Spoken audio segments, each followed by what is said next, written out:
Hello बेटा, कैसे हो आप लोग। तो बेटा आज के लेक्चर में हम लोग शुरू करने जा रहे हैं अपना नेक्स्ट लेक्चर, लास्ट में जहां पे हमने छोड़ा था। लास्ट लेक्चर में हमने पढ़ा था ना रिडबर्ग फॉर्मूला, और मैंने आपसे प्रॉमिस किया था कि इस पे कुछ क्वेश्चंस करेंगे और फिर इसे आगे ले चलेंगे। तो आई होप आ जाओ इसे लेके चले। देखो, तो लास्ट लेक्चर में मैंने आपको एक फॉर्मूला पढ़ाया था 1/λ r 1/nc का स्क्वायर 1/nb²। ये मैंने आपको वेवलेंथ का फॉर्मूला पढ़ाया था ना, और मैंने इस पे आपको स्पेक्ट्रल सीरीज भी बताई थी, लाइमन, बामर, पाश्चन, ब्रैकेट, पीफर्न, हम्फरे, सब निकाल के बताया था। पक्की बात है ना। फिर मैंने कहा था कि इसी पे बेस कुछ क्वेश्चन करेंगे। आ जाओ, एक क्वेश्चन मैं लिखूं आपके लिए। देखो, पहला क्वेश्चन है find out the ratio of the wavelength of second line of Lyman series and third line of Balmer series। ये क्वेश्चन मैंने आपके सामने लिख दिया। अब आप स्क्रीन को 1 मिनट के लिए पॉज कर लो और फिर क्वेश्चन को सॉल्व करो ना। फॉर्मूला आपके सामने है और कॉन्सेप्ट आपको समझा दिए गए हैं। अब आपको करना क्या है कि इसमें रख करके वेवलेंथ निकालना है और फिर उसका रेशियो ले लेना है। पक्की बात है। आ जाओ देखें, मैं करता हूं। अब आपने कर लिया होगा ना, अब सोल्यूशन देख लो। तो क्वेश्चन कह रहा है कि रेशियो बताना है, सेकंड लाइन किसकी लेनी है, लाइमन की, और थर्ड लाइन लेनी है किसकी, बामर सीरीज की। तो लाइमन की अगर बात करें, लाइमन सीरीज के लिए थोड़ा सा, तो लाइमन के लिए ऐसा पढ़ाया जाता है कि NC बराबर 1, और अगर फर्स्ट लाइन की बात की जाए तो वो 2 से 1 में आता है, सेकंड लाइन की बात की जाए तो 3 से, अपने पास थर्ड की तो 4 से। अब जब ये क्वेश्चन आता है ना तो बच्चा सोचने लगता है कि कौन से कहां जाना है। एनसी की वैल्यू तो उसे तुरंत चमक जाती है कि लाइमन है तो एनसी बराबर 1 होगा। वो एनबी में अटकने लगता है, वो सोचता है कि कितने से कितने में लाना पड़ेगा। इसके लिए मैं आपको एक ट्रिक बताता हूं, जल्दी से हो जाएगा। देखो, कौन सी लाइन पूछा है, सेकेंड लाइन। सीरीज का नाम देख करके अपने को एनसी लिखने आना चाहिए, तुरंत पता चल जाएगा। और जो लाइन पूछी है ना उतना इसमें जोड़ करके तुरंत लिख दो, एन भी पता चल जाएगा। और अब वह वेवलेंथ का फॉर्मूला लगाओ, 1/λ r 1/nc का स्क्वायर तो 1, 1/nb का स्क्वायर तो 9। बस हो गया। तो यहां से लिखोगे 1/λ, एलसीएम आएगा 9, ऊपर है r, 9 - 1 तो 8 आएगा, ऊपर आ जाएगा अपने पास 8r। तो lambda is equal to 9/8r। इसको काटो पीटो मत, ऐसे ही रख दो। दिस इज लाइमन का, L फॉर लाइमन। अगला क्या कह रहा है, बामर की बात करनी है। This is बामर। आ जाओ। तो देखो, बामर देखते ही मुझे चमक गया कि एनसी क्या होगा, वो तो सीरीज के नाम से पता चला, एनसी बराबर 2। अब जोड़ना उड़ना कुछ नहीं है। कौन सी लाइन कह रहा है, थर्ड, तो एनसी में जोड़ दो उतना, तो एनबी बराबर कितना आ जाएगा, 5। 3 2 5 होता है। अब रख दो 1/λ r 1/nc का स्क्वायर 4 माइनस में 25, तो 1/λ बराबर r, एलसीएम लोगे तो कितना आ जाएगा, 100। 25 4 से डिवाइड करेंगे और यहां पे आ जाएगा 4। तो लैम्डा बामर का निकालेंगे तो 100/21r। पक्की बात है ना। आई होप आपने भी ऐसे ही किया होगा। तो अब क्या करना है, ये रेशियो, ये वेवलेंथ निकल गई तो रेशियो एक लाइन में, तो रेशियो होगा lambda Lyman divide by lambda Balmer is equal to, तो लाइमन का यहां पे लिखा है 9 अपने पास 8r, 9 divide by 8r divide by में 100 डिवाइड बाई 21 आवर, तो यह आ जाएगा 100 डिवाइड बाई 21 आवर। तो अगर ये रेशियो निकालेंगे लाइमन, दिस इज बामर, तो 9/8 over multiply by 21 over by 100। पक्की बात है मेरे प्यारे बच्चों? तो देखो कुछ कटा, दिस से आर कट जाएगा, बाकी मुझे नहीं लगता कि कुछ कटेगा, तो मल्टीप्लाई कर लेते हैं। 9, this is 9 to 18 divide by 800 lambda Lyman divide by lambda बामर, that is the answer ना। डेसिमल में दे रखा है तो डेसिमल में भी काट सकते हो, 8 से काट दोगे, 2 पर ले जाकर के डेसिमल लगा दोगे। ये आपका होमवर्क, पक्की बात है? आ जाओ ना। आप सोचते होंगे बार बार जब डेसिमल में आता है तो सब कहते हैं होमवर्क है, छोटा सा है आपके लिए छोड़ा है। तो अगर ऐसे क्वेश्चन आए तो डील करने आना चाहिए। आई होप आपको कॉन्सेप्ट समझ में आया होगा ना। चलो एक क्वेश्चन मैं और देता हूं ना, सिर्फ प्रैक्टिस के लिए। आप ऐसे कॉन्सेप्ट लगाओगे और निकाल के लाओगे। चलो आ जाओ। क्वेश्चन है, find out the ratio of wavelength of third line of Lyman series and second line of Paschen series।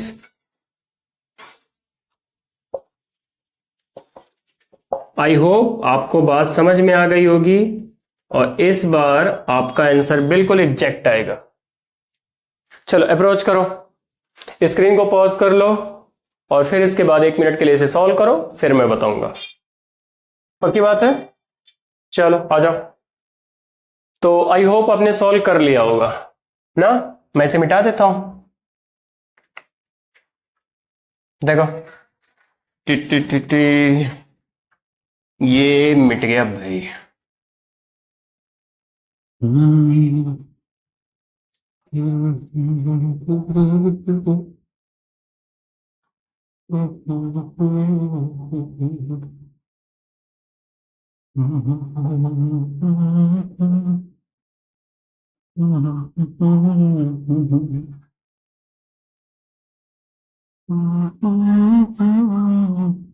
हाँ भाई आ जाओ। तो क्या कह रहे हैं? रेशियो बताना है किसका किसका। चलो आ जाओ आ जाओ। रेशियो बताना है वेवलेंथ का। थर्ड लाइन किसकी है? लाइमन की। और सेकंड लाइन किसकी है? पाश्चन की। तो चलो पहले लाइमन से डील करें। तो अगर बात है लाइमन की तो एक बार में पता चला एनसी बराबर 1 और थर्ड लाइन तो 3 जोड़ देना चाहिए। बोल एनबी बराबर 4, एक लाइन में आंसर आएगा 1/λ r। 1 माइनस में 16, 4 का स्क्वायर 16, तो 1/λ 16 माइनस 1 15 r/16। तो लेमडा लाइमन बराबर 16/15 और मेरे चिंटुओं that is the answer. Lambda Lyman का भी आया है, अभी तो एक और निकालना पड़ेगा, फिर रेशियो लेना पड़ेगा। आ जाओ। तो अगला निकालना है। चलो तुम बताओ कौन सी सीरीज है भाई? पाश्चन। तो कौन कौन सी आती थी? लाइमन, बामर, फिर पाश्चन आती थी। तो मतलब 1 सेकंड में चमक जाना चाहिए कि सर पाश्चन सीरीज की बात कर रहा है ना। एनसी बराबर आप 3 ले लो। नहीं चमका? अरे चमकना चाहिए चिंटू, इधर देख एनसी 3 आया। बोल आगे क्या कह रहा है? कह रहा है सेकंड लाइन कितना जोड़ू इसमें? 2। तो इसमें 2 जोड़ूंगा तो एनबी बराबर 5। एक लाइन में आ जाए इधर। तो भैया रे आर एनसी का स्क्वायर 3 का स्क्वायर है 9 और 25 अपने 5 का स्क्वायर 25। तो 1/λ r, देख डायरेक्ट यहां कर देता हूं 25 minus 9 25 multiply by 9, LCM direct ले लियो, ठीक है। इतना तो तुझे आता ही होगा, तो बड़ा हो गया है। 25 9 16। ये कौन है भाई? पाश्चन वाले का। अब क्या कह रहा है? दोनों का रेशियो, तो लेमडा लाइमन, लेमडा पाश्चन। लाइमन यहाँ पे है, 16/15R डिवाइड बाई 25 9 16R। समझ रहे हो भैया? इधर देखो, ध्यान इधर केंद्रित करो, सारे डिस्टरबेंस क्लोज कर लो भैया। अभी थोड़ी देर की बात है, थोड़ी देर बाद आपको आजाद कर दिया जाएगा। 15R, बोलो ऊपर क्या गया? 16R divide by 15 multiply by 9। तो T T T T cut गया ये। बोल 16 16 25 15 9। ये मल्टीप्लाई करके तू लिखेगा, तुझे तो पता ही है कि जैसे एक छोटी सी कैलकुलेशन आती है, सर छोड़ देते ना, छोड़ता नहीं हूं, तो तुम्हारे लिए होमवर्क है, तुम भी तो कुछ करोगे मेरे साथ साथ, तभी तो मजा आएगा जब दोनों लोग करेंगे तो। सिंगल साइड से कैसे मजा आएगा? दोनों लोगों का एफर्ट होना चाहिए ना। आ जाओ। तो आई होप अगर ऐसे क्वेश्चन आए तो तुम कर लोगे, ठीक है। तो मेरी समझ से सारे क्वेश्चन बन जाएंगे, अगर रेडबर्ग फॉर्मूले पे क्वेश्चन आएगा तो बन जाएंगे, उसमें कोई डाउट नहीं। बस एनसी-एनबी पकड़ में आना चाहिए, क्वेश्चन हो जाएगा। एक इसमें छोटा सा टॉपिक है, थोड़ा सा पोटेंशियल का ना, आयनाइजेशन पोटेंशियल। जरा हेडिंग डाले तो देख, छोटा सा है, चिंटो सा टॉपिक देख। भाई साहब पोटेंशियल, शराफत से जीता मगर। चलो भाई,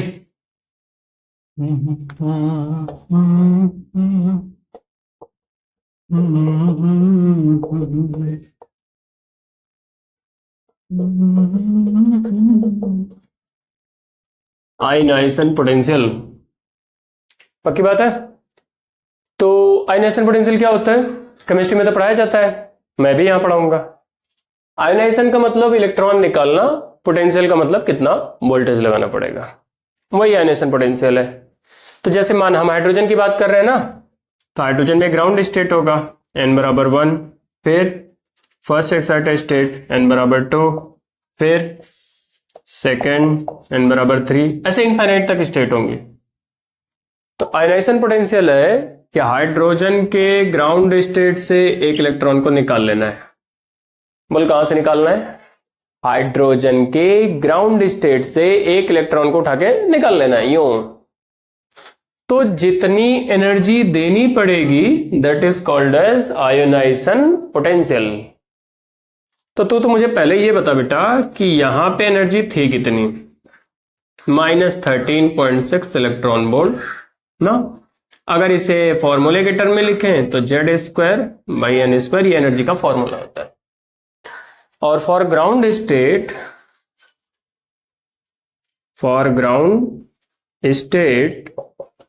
n बराबर 1 और Z बराबर कितना होगा? 1 फॉर हाइड्रोजन के लिए।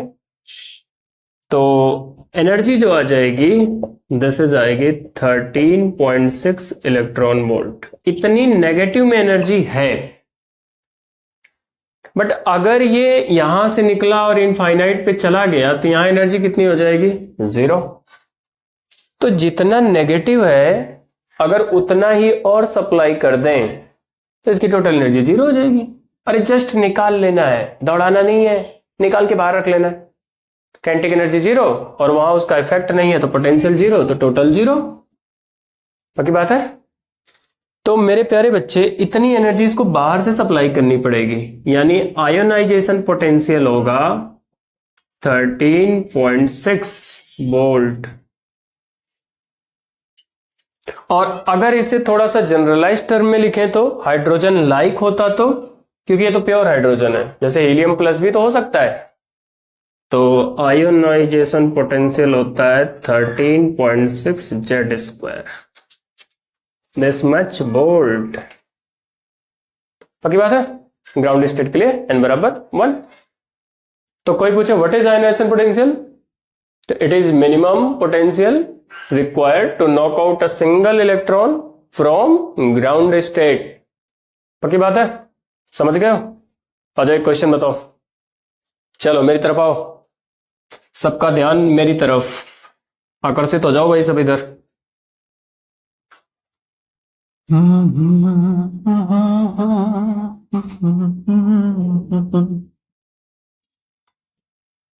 अरे भाई मिट जा रहे हैं जल्दी से।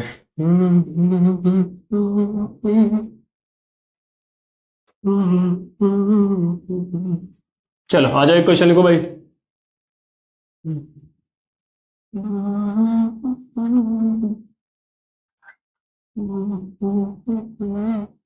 तो पहला क्वेश्चन है आपके लिए कि फाइंड आउट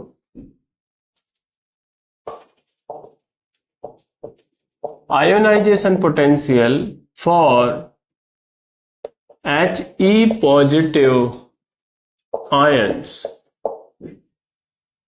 एकदम बेसिक सा क्वेश्चन, आयोनाइजेशन पोटेंशियल बताना है He1 पॉजिटिव का। तो अगर ये He1 पॉजिटिव हो गया तो हाइड्रोजन लाइक बन गया ना बेटा, और अगर हाइड्रोजन लाइक है तो ये फॉर्मूला लगेगा। कहाँ गया? 13.6 Z²। तो बोला आयोनाइजेशन पोटेंशियल एक बार में बोल दे मेरे प्यारे बच्चे। तो सॉल्यूशन आयोनाइजेशन पोटेंशियल का फॉर्मूला है सर 13.6 Z²। कौन सा है ये? He positive. तो बोल हीलियम कितने पे आता है? Z बराबर 2। रख दिया जा। तो आयोनाइजेशन पोटेंशियल हो जाएगा 13.6 मल्टीप्लाई बाई 4। इतना वोल्ट पोटेंशियल 4 है भाई, एनर्जी नहीं। तो 6 और 4 24, 2 4 3 12, 14, तो 4 4 1 4 21 54.4 वोल्ट भाई साहब।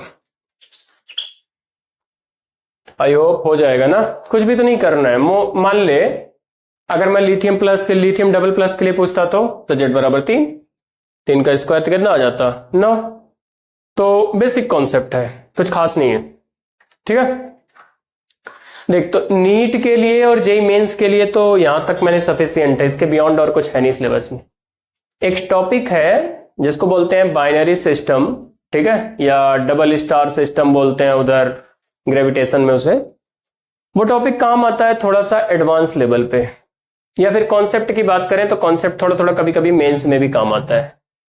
तो मैं चाह रहा हूं ना कि कॉन्सेप्ट बता दिया जाए, नीट के बच्चे चाहें तो इसे स्किप भी कर सकते हैं। आ जाओ 1 मिनट के लिए। देखो हेडिंग डाल लो बाइनरी सिस्टम। कौन सा सिस्टम? बाइनरी।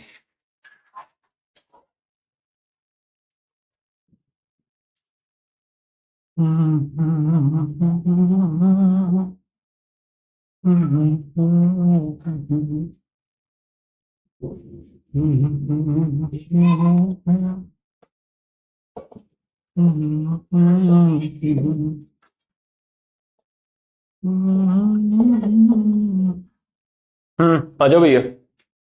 तो हम बात करने वाले हैं बाइनरी सिस्टम। जरा देखिए क्या चीज होता है, फील कर बेटा। तो अभी तक हम क्या मान रहे थे? अभी तक हम ऐसे कह रहे थे कि ये एक न्यूक्लियस है, इसके चारों तरफ कौन घूम रहा था? इलेक्ट्रॉन। अभी तक हम ये मान के चल रहे थे कि इलेक्ट्रॉन घूम रहा है और न्यूक्लियस रुका हुआ है। क्या सच में ऐसा है? क्या सच में न्यूक्लियस रुका हुआ है और इलेक्ट्रॉन ऐसे गोल गोल चारों तरफ घूम रहा है? नहीं, सच में तो दोनों घूम रहे हैं। आपने पढ़ा भी होगा 9th 10th में ग्रेविटेशन में बताया जाता है जैसे कि जैसे ये अपनी माता जी हैं, धरती माता, माता जी, पूरा सम्मान के साथ माता जी, और मामा इधर है, चंदा मामा। तो हम क्या कहते हैं जनरली, कौन किसका चक्कर लगाता है? मामा चक्कर लगा रहा है माता जी का। हम तो यही मानते हैं ना कि मामा माता जी के चारों तरफ घूम रहा है। क्या सच में ऐसा है? नहीं, सच में तो माता जी भी घूम रही है और मामा भी घूम रहा है। किसके अबाउट? सेंटर ऑफ मास के अबाउट। दोनों घूम रहे हैं अपने सेंटर ऑफ मास के अबाउट। अब वो बात की बात है कि माता जी भारी हैं, मामा हल्का है, तो सेंटर ऑफ मास भारी की तरफ होता है, तो सेंटर ऑफ मास इधर ही है। तो माता जी छोटे से सर्कल में घूम रही हैं और मामा बड़े से सर्कल में घूम रहा। तो मामा तेज तेज घूम रहा, माता जी धीरे धीरे घूम रही। तो माता जी धीरे धीरे घूम रही तो पता ही नहीं चल रहा, हमें लग रहा है कि मामा ही घूम रहा, लेकिन ऐसा नहीं है, घूम तो दोनों रहे हैं। पक्की बात है ना। जैसे हम क्या कहते हैं, हम कहते हैं कि ये सन है, सन रेस्ट में है, हम मानते हैं, और माता जी इसके चारों तरफ चक्कर काटती हैं, ये तो मानते हैं। ये माता जी अपनी छोटी सी, सन के रिस्पेक्ट में माता जी थोड़ा छोटी हैं, थोड़ा क्या बहुत छोटी हैं, जैसे सन है। तो हमारा ऐसा मानना है कि माता जी गोल गोल ऐसे घूम रही हैं और सन बिल्कुल आराम से बैठा हुआ है। ऐसा नहीं है, माता जी तो घूम रही हैं, सन भी घूम रहा है, दोनों अपने सेंटर ऑफ मास के अबाउट घूम रहे हैं। अब जो सन है ना बेटा, वो बहुत भारी है, और अगर सन बहुत भारी होगा तो सेंटर ऑफ मास लगभग सन के अंदर है, लगभग सन के अंदर है, बहुत ज्यादा भारी है। तो सन तो ऐसे हौले हौले हल्का हल्का घूम रहा, हौले हौले थोड़ा सा डांस कर रहा है हल्का हल्का ये।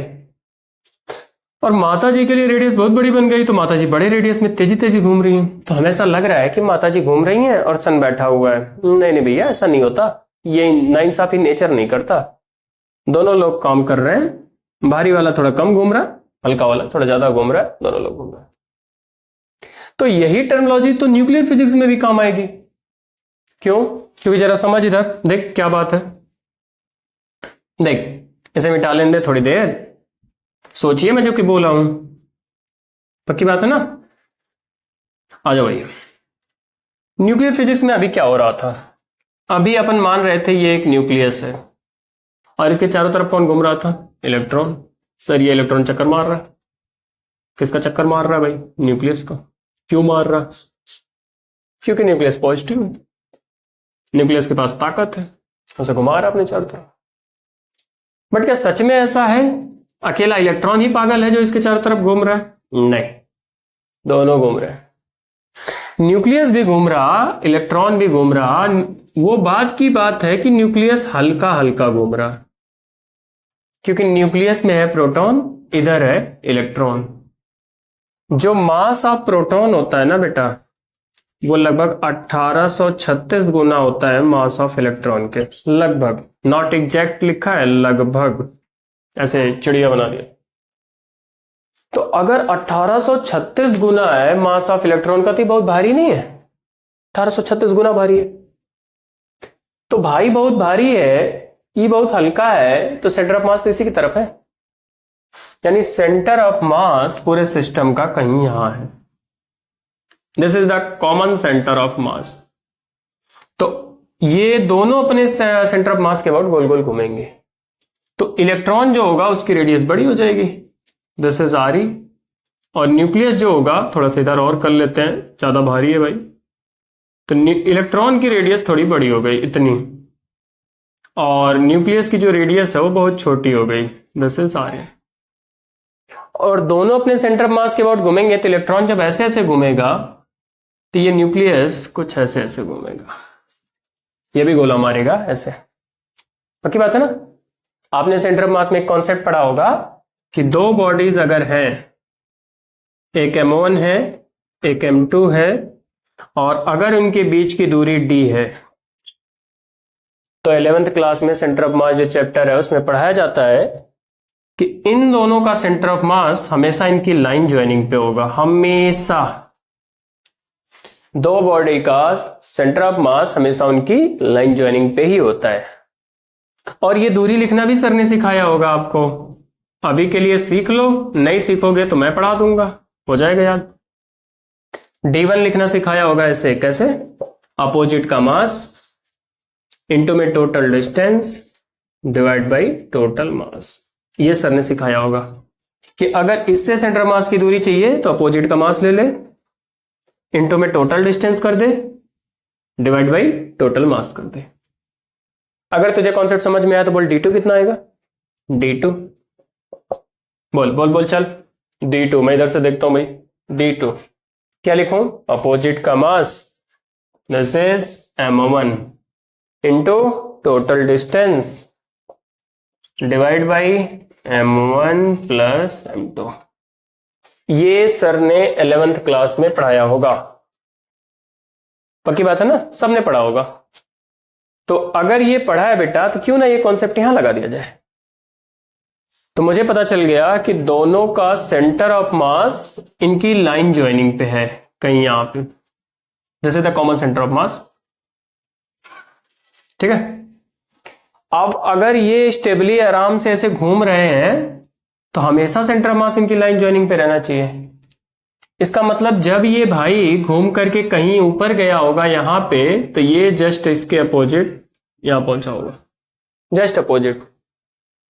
जब ये भाई घूम करके कहीं यहां आ गया होगा तो ये जस्ट इसके अपोजिट कहीं यहां पहुंचा होगा, बस ना। तभी तो लाइन ज्वाइनिंग पे सेंटर ऑफ मास होगा, तभी तो ये सेंटर ऑफ मास यहां बना रहेगा। पता चला ये घूम करके यहां आ गया और ये घूम करके यहां गया, तो सेंटर ऑफ मास तो कहीं यहां आ जाएगा, गड़बड़ हो जाएगा। पता चला फिर तो मोशन ही बिगड़ गया। समझ पाए क्या बोला? फिर से बोलता है, पहले ऐसे थे, सेंटर ऑफ मास यहां था, ठीक है। अब सेंटर ऑफ मास को मूव नहीं कराना, यही रहेगा, इसी के अबाउट घूमते रहना जिंदगी भर। तो जब ये घूम करके यहां आया तो ये घूम करके यहां जाना चाहिए, तभी तो इसी लाइन पे सेंटर ऑफ मास बना रहेगा, ठीक है ना। जब ये वाला घूम करके यहां आया, इसको घूम करके इधर अपोजिट में चले जाना होगा कहीं यहां पे, तभी तो लाइन ज्वाइनिंग पे रहेगा। जब ये भाई घूम करके कहीं ऊपर जाएगा यहां पे, तो इस वाले को घूम करके जस्ट इसके नीचे आना पड़ेगा कहीं यहां पे, तभी तो लाइन ज्वाइनिंग पे रहेगा। और जब ये फिर से यहां पे, तो ये भाई फिर से यहां पे। कुछ दिखा, कुछ समझ में आया क्या बोल दिया? मतलब ये कुछ हो रहा है कि जब तक इसने अपना एक चक्कर पूरा किया तब तक उसने भी अपना एक चक्कर पूरा कर लिया। ये मजेदार बात है, यही कोर कॉन्सेप्ट है बाइनरी सिस्टम का। और ये लगाऊंगा यहां पे ग्रेविटेशन में, सब जगह ये लगाऊंगा बाइनरी में। मतलब एक कोर कॉन्सेप्ट याद कर लेना है क्या, कि in case of binary system या double star system,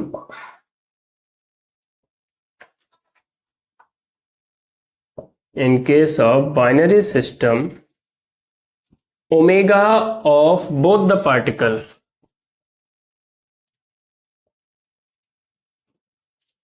is same। दोनों का ओमेगा सेम होगा, मतलब टाइम पीरियड सेम, तो 2 पाई बाई ओमेगा से एंगुलर वेलोसिटी सेम। अब बात आई कि अपने को यह बताना पड़ेगा कि इलेक्ट्रॉन कितने रेडियस में घूम रहा है और ये न्यूक्लियस कितने रेडियस में घूम रहा होगा। तो ये तो यहां सिखाया ना अभी लिखना, आ जाओ लगा दो, तो कॉन्सेप्ट लगाओ। अगर मैं यहां पे लिखूं इलेक्ट्रॉन की रेडियस, तो कैसे लिखेंगे? देख मैं इसको मिटा देता हूं ताकि तो कंफ्यूज ना हो। अब सिर्फ 2 ही पार्टिकल बचे पड़े हैं, ये तो समझाने के लिए बताया। बोल, ये सामने मैं मान लेता हूं कि टोटल दूरी ये r थी 10, तो कैसे लिखेंगे? RE अपोजिट का mass, RE is equal to opposite का मास यानी mn into total distance divide by total mass, नीचे वाले कॉन्सेप्ट से जो नीचे लिखा हुआ है। आई होप ये बात पक्की समझ में आई होगी, ठीक है ना? समझे?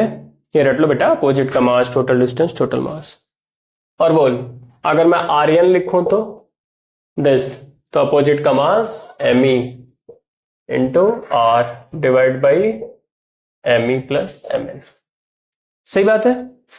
और अगर ये इलेक्ट्रॉन का मोशन न्यूक्लियस के अराउंड स्टेबल है, ऑर्बिट में सब कुछ स्टेबल होके चल रहा, और अगर ये हाइड्रोजन लाइक एटम है, तो बोर मॉडल वैलिड होगा। तो बोर साहब ने 2-3 कंडीशन बताई थी, क्या क्या थी? एक तो फोर्स की कंडीशन और एक एंगुलर मोमेंटम की कंडीशन। जरा हम देखते हैं कि जो हमारे फॉर्मूले हैं उनमें क्या मॉडिफिकेशन होगा, स्पीड का, रेडियस का, एनर्जी का, 3-4 फॉर्मूला निकाला है ना मेन। अपन देख लेते हैं उसमें क्या बदलाव होगा और फिर कोर कॉन्सेप्ट याद कर लेते हैं। समझे? पहले अपन ये मानते थे कि न्यूक्लियस रेस्ट में है, तब सारा फॉर्मूला निकाला हुआ था। अब मैं मान रहा हूं कि न्यूक्लियस भी चल रहा है सेंटर ऑफ मास के अबाउट, तो फॉर्मूले में क्या बदलाव आया। तो 2-3 कॉन्सेप्ट बना लिए हैं कि सेंटर ऑफ मास के अबाउट चलेगा। पहला कॉन्सेप्ट दूसरा है कि दोनों का ओमेगा सेम, जो इसका वही उसका, दोनों का टाइम पीरियड एक ही है, और आरी और आर्यन इतने हैं। आई होप यहां तक की बात सबको क्लियर होगी। आगे बढ़ता हूं, आगे बढ़ के दोनों कंडीशन लिख देता हूं, इसे मिटा रहा हूं, देखो।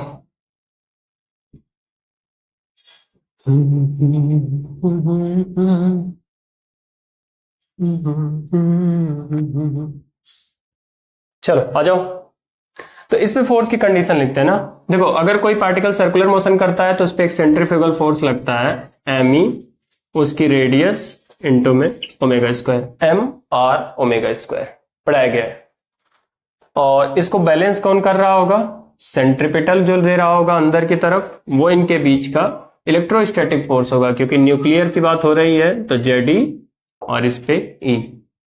और अगर यहां से लिखेंगे तो इन दोनों के बीच एक अंदर फोर्स लगेगा एफ, और ये एफ जो होगा वो होगा K Z E square divide by R square, total दूरी, आर ई नहीं, टोटल आर स्क्वायर। और अगर ये बैलेंस होकर के घूम रहा है तो मैं लिख सकता हूं this F is equal to this, यानी पहली कंडीशन बनी F M E R E omega square, और एफ की वैल्यू दिस है K Z E square by R square M E R E omega square. R E ऊपर लिखा हुआ है ना, तो देखो कितना आएगा, K Z E square by R square M E, R E की वैल्यू यहां से M N R divide by M E plus में एम एन इंटू में ओमेगा स्क्वायर। कुछ दिखा? और जो देखें क्या दिख रहा है, ये कुछ ऐसे है K Z E square divide by R square M E into M N divide by M E plus M N. ये तो कुछ देखा देखा सा है। ये क्या लिखा हुआ है? Reduce mass mu R omega square. जरा ध्यान से देखो, अगर न्यूक्लियस नहीं चलता तो ये फोर्स तो इतना ही होता है, K Z E square divide by R square, पीछे पढ़ाया था। और सेंट्रीफ्यूगल फोर्स कितना हो जाता? वो होता M R omega square, M E की जगह एम ई ही आता, आर ई की जगह टोटल आर आता इंटू ओमेगा स्क्वायर लिख देना। क्या बदला हो गया भाई? मास के जगह रिड्यूस मास आ गया। यही कोर कॉन्सेप्ट है, कुछ भी नहीं बदलेगा। जो मेरे नीट और जेई दोनों के बच्चे हैं ये सुने कि सिर्फ अपने को इतना करना है, जहां जहां मास लिखा था वहां वहां क्या लिख देना है? रिड्यूस मास। सारा फॉर्मूला सेम रहेगा। दूसरा भी चाहो तो ये तो पहली कंडीशन है, दिस इज फर्स्ट कंडीशन। दूसरी कंडीशन आ जाओ निकाले। देखो दूसरी कंडीशन क्या थी कि एंगुलर मोमेंटम, एंगुलर मोमेंटम कितना बताया था बोर साहब ने? NH अपॉन 2 पाई। तो एंगुलर मोमेंटम उन्होंने कहा था दिस इज NH अपॉन 2 पाई होना चाहिए। और आपको मोमेंट ऑफ इनर्शिया का कॉन्सेप्ट पढ़ाया गया होगा कि अगर किसी सेंटर ऑफ मास के अबाउट किसी सिस्टम का मोमेंट ऑफ इनर्शिया वगैरह लिखना है तो वो होता है mu into D square this. तो एंगुलर मोमेंटम तो होगा I C O M into omega is equal to NH upon 2 pi ना। एंगुलर मोमेंटम होता है आई ओमेगा, या फिर लिखते हैं एम वी आर, और आई सी ओ एम होता है म्यू डी स्क्वायर, दोनों के बीच की दूरी। तो दिस इज डी स्क्वायर की जगह आएगा R square omega NH upon. वहां क्या लिखते अगर लिखते तो वहां एंगुलर मोमेंटम लिखते एम आर स्क्वायर ओमेगा बराबर NH अपॉन 2 पाई। यहां क्या आ गया? म्यू। तो मेरे प्यारे बच्चे एक लाइन में सिर्फ कोर कॉन्सेप्ट याद कर ले, एक लाइन में, कुछ भी नहीं चाहिए मुझे तुझसे, सिर्फ याद कर ले एक बात, क्या कि if nucleus is moving then mass is replaced by किससे? Reduce mass. बस if motion of nucleus is considered then mass is replaced by reduced mass, बस यही याद करना है। तो अभी तक समझाया तो सब, ये कोर डेरिवेशन कराया। जो मेरे नीट के बच्चे हैं वो चाहे तो स्किप कर दें डेरिवेशन को, मुझे सिर्फ उनसे इतना याद करवाना है कि मास को रिड्यूस मास से हटा दो, सारे फॉर्मूले सेम रहेंगे ना। आ जाओ जरा देखते हैं क्या क्या फॉर्मूले फिर बनेंगे। तो इसे मिटा रहा हूं, देखो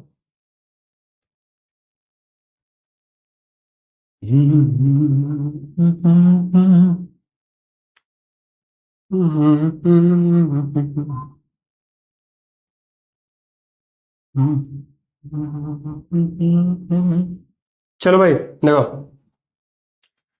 तो पहली चीज क्या निकाली थी वहां पे बताओ, स्पीड। स्पीड का क्या फॉर्मूला था एक बार बताओगे? वो 2.18 वाला नहीं, पूरा फॉर्मूला। v बराबर क्या आया था? v बराबर आया 2 पाई² के Z E square divide by NH। I hope आपको याद होगा, पढ़ाया है भैया। 2 पाई² के Z E square divide by NH कहा था, याद कर लेना। मुझे पता है तुम्हें याद नहीं हुआ अभी तक ना, रट दो इसको, 4 बार लिख करके रट दो। तो क्या इसमें मास आया क्या? नहीं, इसमें कहाँ मास आता था? ई फॉर्मूला तो सेम ही रहेगा, स्पीड तो तुरंत आ जाएगी। तो यार v की वैल्यू वही रहेगी 2.18 10⁻⁶ जेड बाई एन।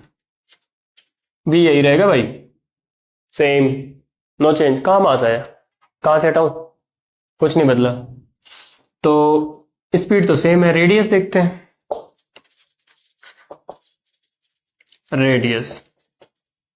चलो रेडियस में क्या आया था? r बराबर n² डिवाइड बाई में, आई होप यहां आता है 2 पाई² के जेड ई स्क्वायर इंटू में अपने पास शायद एम ई आता है 2 पाई के जेड ई स्क्वायर इंटू में एम ई। एक बार चेक कर लेना ना बस। तो अगर अपन ध्यान से देखेंगे तो रेडियस जो है वो इनवर्सली प्रोपोर्शनल या मास के आती है। तो रेडियस अगर इनवर्सली प्रोपोर्शनल मास के है तो मास को हटा के अपने को क्या लिख देना है? रिड्यूस मास ना। तो ये आ जाएगा n² h² 2 पाई² के Z E square, M E की जगह हटा करके अपने को लिख देना है mu, that is the reduce mass of the system. तो देखो मैं चाहता हूं ना ये फॉर्मूला फिर से वैसा ही बन जाए 0.529 वाला, इसलिए मैंने कहा अगर यहां कुछ छोटा होगा तो आप वेरीफाई करना, मैं तो लास्ट में फॉर्मूला कोर आपको सही दूंगा। तो मैंने कहा इसमें एक काम करो, एम ई से मल्टीप्लाई कर लो और एम ई से डिवाइड कर दो, क्या दिक्कत है? कर सकते हैं, पक्की बात है। तो अगर r बराबर लिखूंगा तो ये देखो ऐसे आएगा n² h² 2 पाई² के जेड ई स्क्वायर इंटू में एम ई, और इधर आएगा एम ई बाई म्यू। और इस फॉर्मूले को तो सॉल्व करके हमने निकाला था ना 0.529 n² बाई जेड ना, ये तो निकाला था। देखो कितना आएगा, तो फॉर्मूले को मैंने मॉडिफाइड कर दिया भाई। तो ये फॉर्मूला बन गया 0.529 n² डिवाइड बाई जेड। और यहां पे क्या बचा? यहां बचा M E by mu, M E by mu, this is angstrom, this is the new radius. पक्की बात है ना, ये रेडियस आ गई अपने पास। अब क्या बात करनी है अपने को? थोड़ी सी एनर्जी,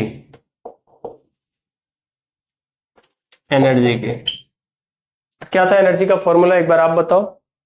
एनर्जी ई बराबर में माइनस में 2 पाई² के स्क्वायर जेड स्क्वायर ई की power 4 M E, I hope n² h²।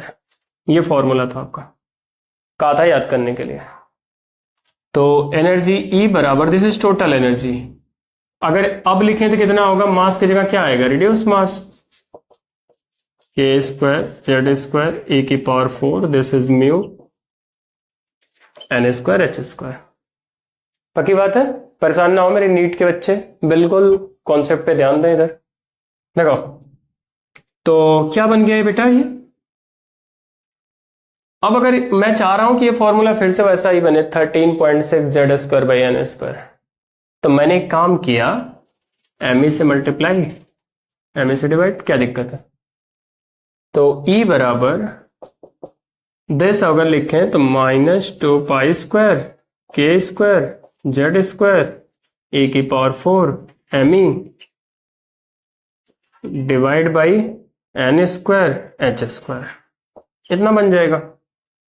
उधर से क्या बचा, उधर से बचा है सर म्यू और नीचे बचा है एम ई, और इसको तो सॉल्व किए थे, कितना आता है ई बराबर -13.6,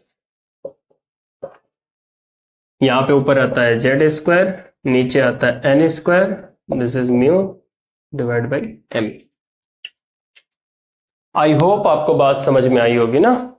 कुछ भी नहीं है, एक कोर कॉन्सेप्ट है कि मास is replaced bye reduce mass of the system, everything, सारी टर्मिनोलॉजी सेम है, क्वेश्चन भी सेम है, आपके सारे क्वेश्चन बन जाएंगे, सिर्फ मास को रेड्यूस मास से हटा देना, पक्की बात है, और क्वेश्चन आपका होता जाएगा। हालांकि मेरे एक्सपीरियंस अगर मैं देखूं तो बहुत क्वेश्चंस नहीं है, कहीं एक आधा आपको एक क्वेश्चन मिल गया तो मिल गया, बस आपको कॉन्सेप्ट याद करना है। तो बधाई हो आपको, आपका जो एटॉमिक फिजिक्स है वो मैंने पूरे धूमधाम से खत्म किया है। एटॉमिक फिजिक्स में कुछ भी नहीं छोड़ा, सारे कॉन्सेप्ट नीट, जेईई मेंस और एडवांस के पॉइंट ऑफ व्यू से कवर किए हैं ना। आप लेक्चर देखो और फिर क्वेश्चंस, ढेर सारे क्वेश्चन सॉल्व करो, और किसी पर्टिकुलर क्वेश्चन में अगर कोई डाउट हो तो कांटेक्ट करो। आगे अपन शुरू करेंगे अब फोटो इलेक्ट्रिक इफेक्ट, ठीक है। तो आज के लेक्चर को अपन यहीं रोकते हैं बेटा, तब तक के लिए बाय बाय, पढ़ाई करो और खूब मेहनत करो, चलो बहुत अच्छे।